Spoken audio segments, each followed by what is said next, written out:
Hello mga kamamasis, Assalamualaikum. So ayun nga, mga kamamasis, nagluluto nga ako nung gabi niyan ng chicken nuggets para sa aking mga alaga.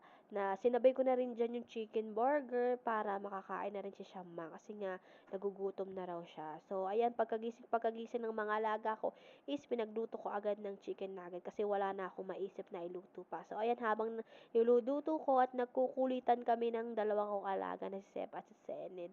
So yun nga mga kamomasis, ang kukulit ng mga alaga ko yan kasi gutom na nga yan mga kamomasis. So ayan, binibilisan ko na nga ang pagluluto kasi nga gusto na nilang kumain kasi gutom na sila.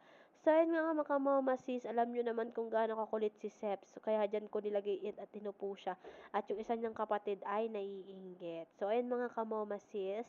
So ayan nga, nagagalit ang isang kapatid niya na gusto niya na umupo dun sa taas. So yun mga kamomasis, niluto ko burger chicken na